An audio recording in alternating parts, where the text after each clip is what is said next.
मोदी जी का विरोध करते करते वो राष्ट्र विरोधी हो गई। तो सरकार आई और इन 5 सालों में देखा सरकार का एकमात्र कार्य शोषण करना रह गया है। लोकसभा चुनाव में अनाप-शनाप टिकट बांटा गया कार्यकर्ताओं को उपेक्षा करके। तो बर्दाश्त करना असंभव हो गया और राष्ट्रीय नेतृत्व ही जात-पात की बात करने लगा, तुष्टीकरण की बात करने लगा। पूरा मंत्रिमंडल चोरी में संलिप्त था। एक भी ऐसा नहीं था जिसको आप ईमानदार या साफ-सुथरा बोल सके। नमस्कार, मैं हूं अजय सोनी और आप देख रहे हैं छत्तीसगढ़ तक। छत्तीसगढ़ में अगर कांग्रेस की परेशानी की बात करें तो वो कम होने के बजाय लगातार बढ़ती ही जा रही है। चाहे संगठन के नेता छोड़कर पार्टी जा रहे हों या जांच एजेंसियों के दायरे में उनके बड़े नेता आ रहे हैं। तो वहीं छत्तीसगढ़ की बात करें तो इन दिनों उनके जो बड़े-बड़े नेता हैं वो पार्टी छोड़कर भाजपा का दामन थाम रहे हैं, तो जबकि कांग्रेस जांच एजेंसियों से घिरती हुई नजर आ रही है। उसे यहाँ पे चिंता सता रही है कि जो पिछला रिकॉर्ड है 2 सीटों से अधिक नहीं जाने का, वो बराबर कर पाएगी या नहीं, जबकि भाजपा दावा कर रही है कि इस बार छत्तीसगढ़ की पूरी 11 सीटें वो जीतेगी। छत्तीसगढ़ की कांग्रेस में ऐसे ही एक कद्दावर नेता जिन्होंने 30 साल तक अपना समय कांग्रेस को दिया और अंत में वो उन्होंने कांग्रेस छोड़कर भाजपा का दामन थाम लिया। आखिर ऐसा क्या हो रहा है कि बड़े-बड़े नेता जिन्होंने अपनी छात्र राजनीति की शुरुआत कांग्रेस से की थी, आते-आते वो कांग्रेस छोड़ रहे हैं। ऐसे ही नेता हैं चंद्रशेखर शुक्ला, जिन्होंने संगठन में बड़े जिम्मेदारियां निभाई है और कांग्रेस के सच्चे सिपाही माने जाते थे। जब सच्चे सिपाही माने जाने वाले नेता कांग्रेस को छोड़ रहे हैं तो निश्चित रूप से कांग्रेस के लिए ये संकेत बुरे हैं। इस पर बात करने के लिए हमारे साथ खुद है चंद्रशेखर शुक्ला। उन्हीं से जानते हैं कि आखिर भाई जिसे पार्टी को वो अपना मानते थे और अक्सर कार्यकर्ता कहते हैं कि मैं उस पार्टी का परिवार हूं और उसका मैं सदस्य हूं, आखिर वो परिवार क्यों छोड़ना पड़ रहा है? चंद्रशेखर जी, 30 साल की राजनीति आपने कांग्रेस में पूरी की और अंत में कांग्रेस को छोड़ना पड़ा। आखिर ऐसा क्यों? देखिए, कांग्रेस अपनी विचारधाराओं से, अपने मूल सबसे हट चुकी थी। बात हुआ करती थी कांग्रेस की जात पर न पात पर मुहर लगेगी हाथ पर, और कांग्रेस तुष्टीकरण की राजनीति में उतर पाई, बहुसंख्यक वर्ग का विरोध करने में उतर आई। और इस विरोध को करते करते, वो मोदी जी का विरोध करते करते वो राष्ट्र विरोधी हो गई, राम विरोधी हो गई। कार्यकर्ताओं का निरंतर लगातार उपेक्षा अपमान हो रहा था। और इस बात का दुख और ज्यादा बढ़ गया कि जब तक हम लोग संघर्ष के काल में थे, हमको ऐसा लगता था कि सरकार आएगी तो हम समाज के लिए, राष्ट्र के लिए, राज्य के लिए कुछ बेहतर करेंगे। लेकिन जब हमने देखा सरकार आई और इन 5 सालों में देखा सरकार का एकमात्र कार्य शोषण करना रह गया है, कार्यकर्ताओं का अपमान करना रह गया। और जिन लोगों के खिलाफ हमने लड़ाई ली थी, जिन सत्तक दलालों के खिलाफ, वही सत्तक दलाल वापस आ गए, गलमाही कर रहे हैं और हावी हो गए पार्टी में। तो दुख तो हुआ, और ये पीड़ा तब और उठी जब लोकसभा चुनाव में अनाप-शनाप टिकट बांटा गया कार्यकर्ताओं को उपेक्षा करके। तो बर्दाश्त करना असंभव हो गया और पार्टी इसलिए मैंने छोड़ दी। क्या लगता है कि कांग्रेस में ऐसे सवाल उठ रहे हैं कि कांग्रेस जो 15 साल वनवास झेली, उस वनवास का कारण अजीत जोगी थे और कांग्रेस खुद थी। क्या लगता है कि वर्तमान में भी कांग्रेस में फिर से एक अजीत जोगी जैसी भूमिका निभाने की स्थिति में नेता पहुंच? तो निश्चित तौर पर हमारे नेता ही पार्टी को नुकसान पहुंचा रहे हो, गर्त में लेने जाने का काम कर रहे हैं। और ये सिर्फ राज्य की बात, राज्य का एक ही बात नहीं, हमारा राष्ट्रीय नेतृत्व भी उसी स्तर पर है, अपनी आइडियोलॉजी से हट के। जैसे मैंने बताया ना, जात पर न पात पर मुहर की बात, और हमारा राष्ट्रीय नेतृत्व ही जात पात की बात करने लगा, तुष्टीकरण की बात करने लगा, तो फिर कैसे काम चलेगा? बट अभी आप विचारधारा की बात कर रहे हैं, लेकिन आपने 30 साल जिस पार्टी में जिस विचारधारा के साथ समय बिताया और आपने उस पार्टी के साथ गए जिस पार्टी की विचारधारा को आपने हमेशा से विरोध किया, तो एक अंदर से कैसे आप जाके उसमें अपने आप को फिट कर पाएंगे? फिर आप उस विचारधारा के खिलाफ बोलेंगे जिस विचारधारा का आपने पूरे 30 साल समर्थन किया। ये देखिए, ना तो कोई पार्टी बुरी होती है, ना ही कोई विचारधारा बुरी होती है। विचारधारा को पालन कराने वाले, इम्प्लीमेंट करने वाले लोग बुरे होते हैं। मैंने बताया ना आपको कि हमने जब संघर्ष किया तब हमारे मन में एक कल्पना थी कि सरकार आएगी तो हम राज्य के लिए, राष्ट्र के लिए, समाज के लिए ऐसे करेंगे। और जब सरकार आई तो देखा इसके ठीक विपरीत कार्य हो रहे हैं। कार्यकर्ताओं का अपमान हो रहा है, राज्य के नैसर्गिक स्रोतों का, राज्य की संपदा का, राज्य के बजट का लूट मची हुई है, भ्रष्टाचार की नई इबादतें लिखी जा रही हैं, कार्यकर्ताओं का सम्मान नहीं हो रहा है। और एक जो राज्य के प्रमुख नेता थे, पूरा मंत्रिमंडल चोरी में संलिप्त था। एक भी ऐसा नहीं था जिसको आप ईमानदार या साफ-सुथरा बोल सके। पूरे 12 लोगों की जो उन्होंने कैबिनेट में जगह हाँ, बनाई थी, पूरे सभी हर कोई अपने स्तर पर। 3 और सहित 13 होते हैं। सभी ने कार्यकर्ताओं का अपमान किया, सभी ने, और जिसका परिणाम ये हुआ कि जिन लोगों ने 2018 में जी प्राण दे के भूखे प्यासे रह के सरकार बनाई थी, उन लोगों ने 2023 में काम करने से मना कर दिया। ये ईवीएम के ऊपर दोष देते, ईवीएम के ऊपर नहीं, कार्यकर्ताओं ने इनको नकारा, किसी भी कार्यकर्ता ने वोट नहीं मांगा, जिसकी परिणति हुई कि आज ये हार है बुरी तरह। नहीं तो बात तो ये क्या करते, तो भूपेश है तो भरोसा है, बाबा है तो भरोसा है, 70 पार 75 पार, आगे 35 में। आप भी तो वो भूपेश से भरोसा वाले साथ में थे, तो भूपेश से आज इतनी तलखी के मैं क्या बताया लगता है ना, भूपेश बघेल पार्टी को संभाल पाएंगे या पार्टी बिखराव की ओर है? खास करके भूपेश बघेल की कार्यशैली पे मैं जानना चाहूंगा। देखिए संभालना होता, उस नारे को तो जनता ही नकार दिया, कार्यकर्ताओं ने नकार दिया, तो अब उस समय मैं क्या करूं, और पार्टी तो गर्त में जा रही है दिनों दिन। पार्टी की जो स्थिति हो तो आप भी देख रहे हैं। तो किसी व्यक्ति के ऊपर व्यक्तिगत में आक्षेप लगाऊं, ये ठीक नहीं है। लेकिन जो सत्य है, नारा लगा था, भूपेश है तो भरोसा है, और जनता ने नकार दिया, कार्यकर्ताओं ने साथ छोड़ दिया, तो ये तो तथ्य है। कांग्रेस का भविष्य किसमें देखते हैं? अभी अब कांग्रेस में आप रहे हैं, टीएस सिंह या भूपेश? दोनों ही ने, पार्टी दोनों में क्षमता नहीं है, और कार्यकर्ताओं को विश्वास दोनों ने खो दिया है। नई लाइन तैयार करने में कांग्रेस चूक गई लगता है। अब कांग्रेस समाप्ति की ओर है। कांग्रेस बुजुर्ग और जीर्ण शीर्ण रुग्णी और रोगी पार्टी हो गई। अब कांग्रेस का उठ पाना मुझे नहीं लगता संभव है। कांग्रेस गर्त में जा रही है और अपने मरणाशायी स्थिति में आ गई है। कारण क्या लगता यही कार्यकर्ताओं का अपमान, जिस विचारधारा को लेकर, अब ये कांग्रेस गांधी की कांग्रेस नहीं रही। अब ये वो पार्टी नहीं रही जिसमें कार्यकर्ताओं को सम्मान होता। अब ये वो पार्टी नहीं रही जो सब वर्गों को लेकर चल सके। इसकी तुलना में तो माननीय मोदी जी ने सभी वर्गों को लेकर सहारा काम किया है, और मोदी जी के राज्य में सभी वर्ग, सर्वजन हिताय सर्वजन सुखाय, हर कोई खुश है। और वो वास्तव में उस राजनीति का प्रयोग दे रहे हैं की कल्पना इस देश के नेताओं ने पूर्व में की थी। है? वही चीजें होती हैं चंद्रशेखर जी, जिस तरह से भी आप मोदी जी की गुणगान कर रहे हैं। यही 30 साल रहते आप लोगों ने सत्ता में रहते, या 5 साल के वो पिछले सत्ता में पानी पी पी कर कोसा था और उनकी सारी नीतियों को नकारा था, कैसे फिट बैठेंगे, फिट कर पाएंगे इस जगह पे आप? अचानक से मोदी जी की नीतियां अच्छी लगने लगी वो पूरी इन 5 सालों में, क्या जनता नहीं कहेगी कि आप लोग जब दल बदलते हैं तो अवसरवादिता में आप लोगों की गिनती आने नहीं, लगी? अवसर तो मुझे राजनीति कभी ऐसा मिला ही नहीं जिसको लेके कोई मुझ पर आक्षेप लगा सके।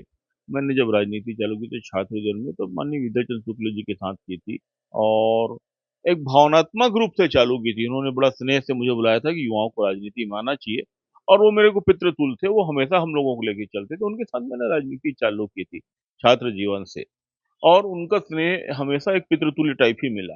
तो उस समय राजनीति में सकारात्मकता हुआ करती थी, विसंगता हुआ करती थी। वो हम लोगों के लिए डिवोटेड भी थे, और यही कि जब तक वो जीवित रहे तब तक मैं हमेशा उनके साथ कंधे से कंधा मिला के उनके पीछे चल के मैंने राजनीति की।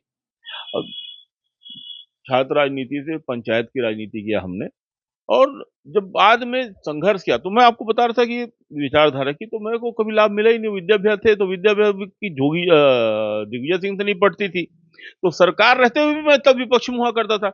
1996 95 96 में जब हम लोग राजनीति चालू किए थे, सरकार तब भी थी, तब भी हम विपक्ष में थे।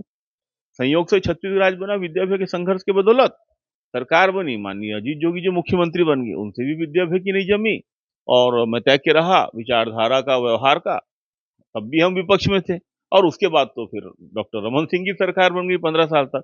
तो मेरे हिस्से में तो सिर्फ संघर्ष आया था, और इन संघर्षों के बीच एक निर्णय था, एक भावना थी, कभी सरकार बने, कभी मौका मिला तो ये काम करेंगे। जैसे मैंने बताया, राष्ट्र हित के लिए, राज्य हित के लिए, समाज हित के लिए अच्छा काम करेंगे। बहुत सारी भावनाएं थी, लेकिन इन 5 सालों में वो सारी भावनाएं चकनाचूर हो गई। मन को इतना ठेस पहुंचा कि ऐसा लगने लगा कि इनके साथ काम करना असंभव है। मैंने तो विधानसभा चुनाव के पहले भी आक्षेप किया था, सबको चेताया था कि स्थिति बहुत अच्छी नहीं है। जिसको आप 70 पार बोल रहे हो, एक काल्पनिक बात है। विधानसभा चुनाव के बाद भी मैंने चिट्ठी लिखी कि 70 बार बोलते थे। हाँ, विधानसभा चुनाव के बाद भी मैंने एक तीखी चिट्ठी लिखी, जिसके लिए मुझे नोटिस वोटिस तक मिला कि समीक्षा होनी चाहिए, और समीक्षा बंद कमरे नहीं, कार्यकर्ताओं के बीच होनी चाहिए। लेकिन कांग्रेस के कार्यकर्ता नेताओं ने कार्यकर्ता को अपना गुलाम समझा, और जिसकी परिणति ये हुई कि बगैर किसी से पूछे 11 लोकसभा टिकट बांट दी गई।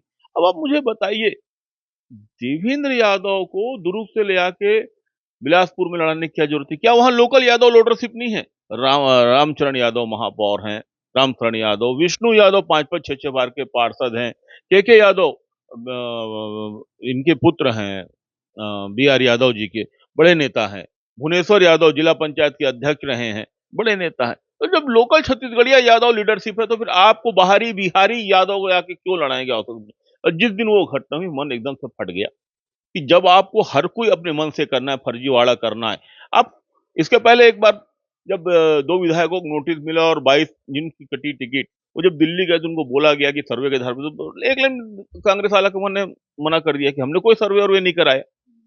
मतलब आपने कार्यकर्ताओं को अंधेरे में रखा, मतलब सर्वे के नाम पे। आपने आंख बंद करके विधानसभा के समय भी टिकट वितरण किया।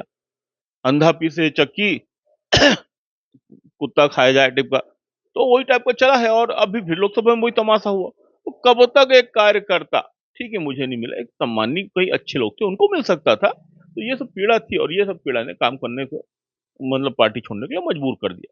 इन 5 सालों में जो लड़ाई भी हमने देखी है, 2.5 साल वाले में कांग्रेस पिस गई, उसके बाद गुटबाजी में पिस गई, उसके बाद अपने अपने उम्मीदवारों को उतारने कर जो बड़े नेता थे वो एक तरफा अपना चलाने लगे। क्या लगता है मन उससे टूट गया, कांग्रेस को नुकसान हुई? और वर्तमान में कांग्रेस में टी एस सिंहदेव लोकसभा विधानसभा चुनाव के बाद बिल्कुल रूप से गायब हो गए, क्या लगता है? टी एस बाबा को राजनीति में सिर्फ अपने और अपना कुनबा नजर आता है, उसके अलावा वो किसी के बारे में नहीं सोचते, अपने और अपने पुत्र और अपने भतीजे के वैसे के अलावा। और उनको राजनीति से कोई मतलब नहीं, ना ही अपने लोगों को सुरक्षित करते। दुख का विषय है, मैं उनके साथ भी काफी जुड़ा रहा, लेकिन वो अपने लोगों के लिए कभी ना तो प्रयास करते, ना ही उनके लिए कभी मेहनत करते। कांग्रेस के अभी की स्थिति में देखें, 3 पावर सेंटर बच गए हैं। अगर मैं अपनी पत्रकारिता के अनुभव से बोलूं, Bhupesh Baghel, Charandas Mahant, T S Singhdeo. Party को ऐसा लग रहा था कि 2023 के परिणाम के बाद शायद ये पूरी लाइन बदल जाए, लेकिन फिर से नेता प्रतिपक्ष की जिम्मेदारी चरणदास महंत को, राजनांदगांव से चुनाव लड़ाने की जिम्मे लड़ने के लिए भूपेश बघेल को, पूरे मंत्रिमंडल को चुनाव में उतार दिया, चाहे वो तामधर साहू हो, चाहे वो शिव कुमार डहरिया हो। क्या लगता है वही कार्यकर्ताओं को? कांग्रेस की एक बहुत बुरी आदत है, कांग्रेस ने ठेका पद्धति में देश को चला रखा है। दिल्ली में जो बैठे हैं वही लोग चलते आ रहे हैं, राज्य में जो बैठे हैं वही लोग, नए के लिए कोई गुंजाइश नहीं, नए वही घुसते हैं जो इनके चाटुकार होते हैं। और उसके अलावा किसी भी नए युवा कार्यकर्ता के लिए नहीं। और ताश के फटे हुए पत्ते को बार बार फेंटना कांग्रेस की फितरत बन गई है। क्या लगता है भूपेश बघेल जी फंस गए हैं कि सीट निकालने में? 100% फंस गए। छत्तीसगढ़ में 11 की 11 लोकसभा भारतीय जनता पार्टी चुनाव जीतने जा रही है। ये वाली लाइन बोल के तय कर दिया कि भाजपा आपने बड़े मन से ज्वाइन किया है, क्योंकि भाजपा की जब आप नहीं जुड़े थे तब से भाजपा का ये टारगेट रखा है उन्होंने कि 11 की 11 लोकसभा सीटें। ये वाली लाइन बोलकर आपने भी बता दिया कि मैं प्योर भाजपा ही हो गया हूँ। नहीं, देखिए क्या होता है, मैंने आपको कहा ना, ना तो कोई पार्टी बुरी होती है ना विचारधारा, सबका भावना और सबका उद्देश्य अच्छा होता है। उसको इम्प्लीमेंट करना, उसको लागू करना, उसका पालन करना। आप बोलते कुछ है, करते कुछ है, मुंह में राम बगल में छुरी, तो फिर तकलीफ होती है, जो कांग्रेस की नीति नियत है। और भारतीय जनता पार्टी जो बोलती है वो करती है, वो सनातन के लिए, हिंदुत्व के लिए, राष्ट्र के लिए समर्पित है। हमने तो राम जन्मभूमि, राम भगवान लला की वो बनते देखा मंदिर, उससे भी मेरे मन में एक बड़ा व्यापक प्रभाव पड़ा। हिंदू हूँ, सनातनी हूँ, क्यों नहीं प्रभाव पड़ेगा समाज में। अचानक से भाई वो कांग्रेस के बड़े नेताओं की सनातनी जाके अभी गौरव वल्लभ यही लाइन बोले, आप लोग भी बोले, पार्टी में रहते आप लोगों ने इस तरह की आवाज क्यों नहीं उठाई? अब छोड़ने के बाद आप लोग ये बता सब बोल रहे हैं। नहीं, यदि आप मेरे पुराने वॉल में जाएंगे, फेसबुक में, ट्विटर में, तो आप देखेंगे कि मैंने उस समय भी इन सब चीजों का समर्थन किया था, और क्यों ना करूं। मुझे अपनी पहचान छुपाने में क्या हर्ज होगा। लेकिन अब जो पहचान की बात करें तो इतनी भीड़ भाड़ वाली पार्टी में कौन सी शर्त पे आए हैं और कैसे आपकी पहचान बनेगी वो बताइए? क्योंकि ऑलरेडी इनके पास इतनी भीड़ है और बड़े बड़े नेता छोड़ के आ रहे हैं। इस भीड़ में जैसे कांग्रेस में आपने भाई संगठन का महामंत्री जैसा पद निभाया है और उसको सफलतापूर्वक चलाया, और आपने भाई जहाँ पे कमियां देखी उसको बेबाकी से रखा भी। पर बीजेपी में क्या लगता है कि इस भीड़ भाड़ में कहाँ पे आप सब खुद को अपने आप को उभार पाएंगे? उसके अलावा आप क्या लगता है जब कांग्रेस ने आपको कहीं से मौका नहीं दिया तो भाजपा में इतनी भीड़ में आपको मौका किसी सीट से मिल जाए? ये बहुत ज्यादा अपेक्षा तो अब वहां भी नहीं करूंगा, क्योंकि एक कार्यकर्ता की हैसियत से आया हूँ। लेकिन ये है कि अपनी कार्यशैली से मैंने भाजपा कांग्रेस में भी पहचान बनाई, अपनी ही कार्यशैली से यदि अवसर मिला काम करने का, तो मैं भाजपा में पहचान बना के दिखाऊंगा। कहीं आने वाले चुनाव में कहीं से तैयारी की संकेत मिलेगी या आपकी आपने अपनी इच्छा जताई है कि मैं ये चुनाव लड़ना चाहता हूँ? पिछले 15 सालों से कांग्रेस ने मुझे सिर्फ टाला है, भाजपा में अवसर मिल जाए, ऐसी कोई शर्तें या बातें भाजपा से? एकदम मैं निस्सर्त आया हूँ और शर्तों के साथ काम करना, देखिए कमिटमेंट तो मेरे साथ कांग्रेस में भी सैकड़ों बार हुए हैं। तो कमिटमेंट तो नेता लोग कब तोड़ दे कोई ठिकाना नहीं। तो मैं कमिटमेंट नहीं, मैं सिर्फ एक विश्वास के साथ आया हूँ, स्नेह के साथ आया हूँ कि आप मुझे काम करने का अवसर देंगे, सम्मान देंगे। और इसके अलावा मेरी कोई माँग नहीं थी, कोई बात नहीं थी और उन्होंने दिल खोल के स्वागत किया, दिल खोल के सम्मान दिया। उन लोगों में कौन-सा नाम है जिसके थ्रू आपका चैनल कांग्रेस से भाजपा की तरफ लाया? भाजपा के सभी बड़े नेता संगठन के। एक नाम तो बताइए भई, एक संबंध होता है ना कि भई मेरे तालमेल तेरे से बढ़ गए हैं, तो एक नाम तो बता दीजिए कि भाई मेरे इनसे अच्छे जमते थे, उसने ही बोला कि कहाँ पड़ा है भाई कांग्रेस में, भाजपा में आ जा, ऐसे वो नाम बता दीजिए, किसके साथ आपकी विचारधारा बनी और फिर उसके बाद संगठन के साथ आपके संबंध बने और भाजपा जॉइन किया?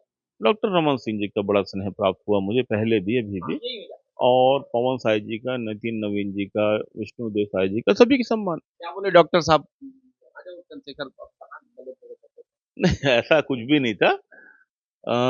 मन तो मेरा भी व्यथित था और उनकी ओर से आशीर्वाद मिला, नहीं, आप सम्मान। बैठने गए, मुलाकात करने गए, हाँ, मुलाकात हुई मेरी उनसे।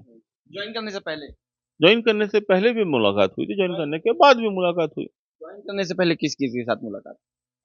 संगठन के सभी प्रमुख लोगों का सहयोग मिला, आशीर्वाद मिला और डॉक्टर रमन सिंह जी तो हैं ही मुखिया।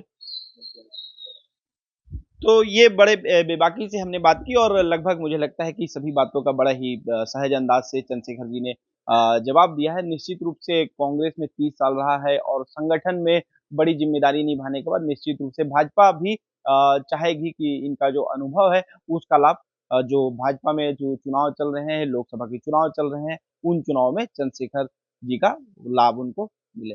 सहयोगी साहिल के साथ अजय सोनी, रायपुर, छत्तीसगढ़ तक।